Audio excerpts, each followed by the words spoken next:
Hello everyone. आज हम जो बात करेंगे वो है बायोकेमिस्ट्री और बाकी लेबोरेटरीज़ में जो यूज़ होने वाली डिवाइसेस के बारे में। मोस्ट इम्पॉर्टेंट जो डिवाइस होता है वो जो यूज़ होता है लैब्स में, उनमें से एक है centrifuge. There are several meaning of using several devices in laboratories. Microbiology में अगर सेंट्रीफ्यूज है तो उसका भी रीज़न है, बायोकेमिस्ट्री में उसका भी रीज़न है, कोई और सब्जेक्ट में कोई और लैब में अगर को मिलता है सेंट्रीफ्यूज तो उसका भी रीज़न है। इवन इन लेबोरेटरीज अगर रिसर्च लैब में भी होते हैं तो वहाँ पर भी ये ऑब्जर्व किया जाता है। ये इसलिए भी रखा जाता है क्योंकि हमें सैंपल जो चाहिए होता है रिक्वायर्ड, उसे सेपरेट करने के लिए हमें सेल्स को अलग करना पड़ता है, या कुछ ऐसे जो पार्टिकल्स होते हैं जिनकी हमें ज़रूरत नहीं है उन्हें सेपरेट करना पड़ता है। चाहे आप ब्लड बैंकिंग में जाए वहाँ पर भी सेंट्रीफ्यूज होगा, चाहे आप किसी और लैब में जाए जहाँ पर इसका यूज़ होता है वहाँ पर भी सेंट्रीफ्यूज यूज़ होगा। एक्चुअली होता क्या है ये सेंट्रीफ्यूज? अगर हम बात करें सेंट्रीफ्यूज की तो ये वो डिवाइस है जो फ्लूइड या कोई भी ऐसे मटेरियल जो कि हम सेपरेट नहीं कर पा रहे because of some further particles, इस वजह से उसे यूज़ करना पड़ता है। यहाँ पर सबसे अलग बात ये है कि जब भी हम इसे यूज़ करते हैं यहाँ पे कुछ चीज़ों का बहुत ध्यान देना पड़ता है, जैसे कि जो सेंट्रीफ्यूज हम यूज़ कर रहे हैं वो कौन सा है। काफ़ी नई डिवाइसेस का हम लोग उसमें लुक आफ्टर करते हैं, तो यहाँ पर मेन जो फोकस होता है इस डिवाइस को यूज़ करने का वो एक ही है, to check and find out those. So यहाँ पर जैसे आप देख रहे हैं सामने ऐसे स्क्रीन में आप देख रहे हैं स्पिनिंग व्हील, तो इसी तरीके की जो फोर्स फॉलो होता है सेंट्रीफ्यूज में। अब यहाँ क्या है, यहाँ पर जो स्मॉल हो रहा था वो ज़्यादा स्पीड पकड़ लेगा। आप जैसे देख रहे हैं सेंट्रीफ्यूगल फोर्स अप्लाई हो रही है वेलोसिटी को देखकर, एक्सिस को देखकर, ऑर्बिट को देखकर, जैसे हमने पहले पढ़ा था।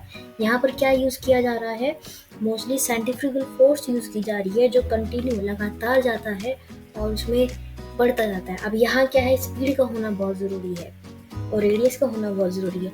जितना ज़्यादा जो सेंट्रीफ्यूगल फोर्स होगा, जितना तेज़ वो होगा, उतना ही क्या इफेक्टिव वो होगा सेडिमेंट को इकट्ठा करने में। इसलिए जो सेंट्रीफ्यूगल फोर्स होगी वो यहाँ अप्लाई होगी।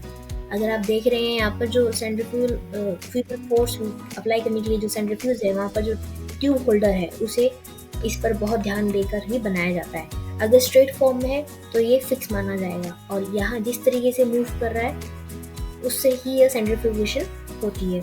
एक्चुअल जो सेडिमेंटेशन होता है वो डिपेंड करता है रेडियस ऑफ द सेंट्रीफ्यूज और रेडियस ऑफ द सेंट्रीफ्यूज, जो कि distance between centre of the centrifuge shaft के अकॉर्डिंग होता है। तो जैसे आप देख रहे हो जहाँ पे ट्यूब रखा है वहाँ, और जहाँ डिस्टेंस होगा जो रेडियस का उसके बेस पे वो बनेगा। ये बहुत ही अच्छा है और रिलेटिव जो उसका ये दिखा गया है रिलेटिव सेंट्रीफ्यूगल फोर्स जिसे हम RCF कहते हैं, वो ज़्यादातर कैलकुलेट किया जाता है नॉलेज ऑफ RPM के लिए। अगर हमें RPM की नॉलेज है और रेडियस का पता है तब जाकर हमें RCF की नॉलेज हो जाती है।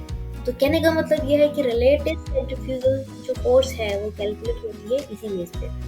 RCF सेंट्रीफ्यूगल फोर्स के साथ साथ यहाँ पर आप जो देख रहे हैं ऑन स्क्रीन, RCF मेन जो हॉरिजॉन्टल सेंट्रीफ्यूगेशन है वो इस फॉर्म की होगी और जो फिक्स्ड एंगल सेंट्रीफ्यूगेशन है वो इस फॉर्म का होगा। तो यहाँ फ़र्क सिर्फ यही है कौन सा वाला इसमें स्ट्रेट जा रहा है, कौन सा वाला स्ट्रेट नहीं जा रहा है। अब यहाँ पर एक इम्पॉर्टेंट चीज़ ये है कि कौन सा हम लोग इसमें फॉलो करते हैं, प्लाज्मा और सीरम को। इसके साथ साथ हम आगे देख रहे हैं प्लाज्मा वर्सेस सीरम में, अगर हम थोड़ा चेंज करके देखें तो प्लाज्मा निकालना है या सीरम निकालना है, वो इसमें मायने क्या रखता है, सेडिमेंटेशन का ही। जब तक सेडिमेंट्स नहीं इकट्ठे होंगे तब तक सेंट्रीफ्यूगेशन को हम नहीं मानेंगे। यहाँ पर एंटीकोएगुलेंट फॉर्म में अगर कोई होता है तो उसे प्लाज्मा कहते हैं, और जो क्लॉटेड फॉर्म में जो RBC होता है उसे सेपरेट करने के बाद सीरम निकलता है। तो ये एक कोएगुलेशन फॉर्म की वजह से फॉर्म होने वाला जो फ्लूइड है उसे सीरम कहते हैं, और जो प्लाज्मा है उसे हम कहते हैं जिसमें क्लॉट नहीं होता है। इसी वजह से ये जो है आगे चल के सेंट्रीफ्यूगल फोर्स में ज़्यादातर अप्लाई किया जाता है। अगर हम और आगे पढ़ें इस पे तो सेंट्रीफ्यूगल फोर्स के साथ साथ काफ़ी ऐसी एक्टिविटीज़ होती हैं जो कि सेंट्रीफ्यूगल मशीन के लिए बहुत ज़रूरी है। और वो क्या है ज़रूरी,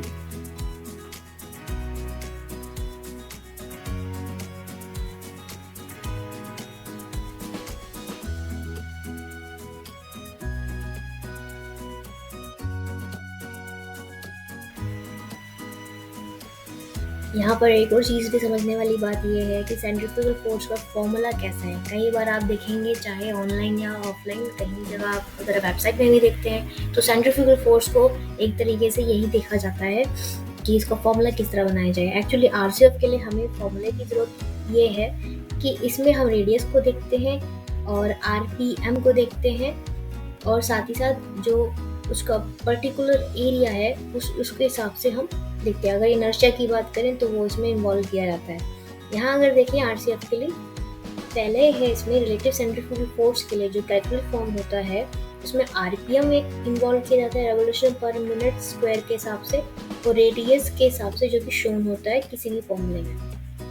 मोस्टली जो फॉर्मूला ही है, कोई लोग जो है फॉर्मूले के नंबर यूज़ करते हैं, वो 1.12 इंटू 10⁵ करते हैं, और कहीं क्या है कुछ अलग सेलेक्टिव यूज़ करते हैं। लेकिन यहाँ पर आप चाहें इसका आरसीएफ का देखें तो डिपेंड करता है कौन सा आरसीएफ मेथड आप अप्लाई कर रहे हैं।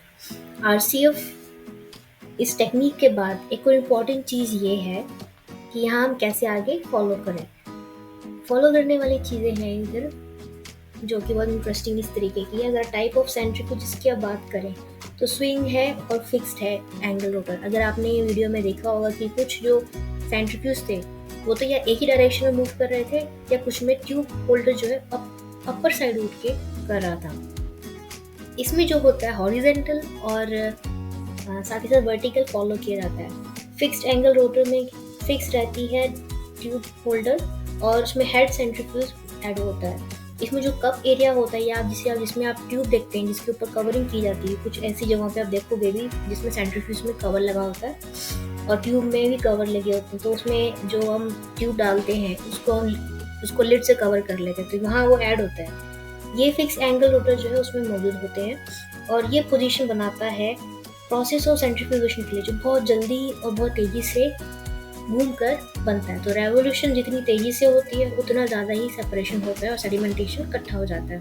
तो यहाँ सेडिमेंटेशन का इस वजह से फिक्स्ड एंगल रोटर को ज़्यादा माना गया है। इसका फ़ायदा ये होता है कि सैंपल कभी यहाँ से वहाँ नहीं जाता है और दूर नहीं जाता है। दूसरा, इससे कोई प्रॉब्लम भी क्रिएट नहीं होती है। अगर हम सेडिमेंटेशन की बात करें स्विंग आउट रोटर की, तो यहाँ पर उसमें भी कोई प्रॉब्लम नहीं आता है। स्विंग आउट रोटर में कुछ प्रॉब्लम आती है सैम्पलिंग की, जैसे कि सैम्पलिंग शायद बीच में ऊपर नीचे हो जाए, या हो सकता है ये सैम्पलिंग की वजह से प्रॉब्लम भी आ जाए, लेकिन इतना कोई प्रॉब्लम क्रिएट नहीं होती है, क्योंकि जब हम स्विंग करते हैं तो मोस्टली वो वर्टिकल पोजीशन या फिक्स्ड पोस्चर की बजाय वो हॉरिजॉन्टल आ जाता है, जिसका मतलब कहने का कि बिल्कुल स्ट्रेट हो जाता है, ट्यूब उठ जाता है। सो इस वजह से क्या होता है, कभी कभी ये भी देखने को मिला है कि सैंपल को टाइम लगता है सेडिमेंट बनने में, इकट्ठा होने में, सेपरेट होने में, लेकिन फिर भी इतनी प्रॉब्लम नहीं आती है। तो स्विंग में सेडिमेंटेशन पार्टिकल और पैले में फ़र्क होता है। तो पैलेट में फ़र्क ये है कि वो नीचे इकट्ठा होता है लेकिन बहुत टाइम लगता है, जबकि फिक्स्ड में बहुत जल्दी हो जाता है, और इसमें एंगल रोटर के हिसाब से वो अपना सेट बनाता है। इसी वजह से ये सेटिंग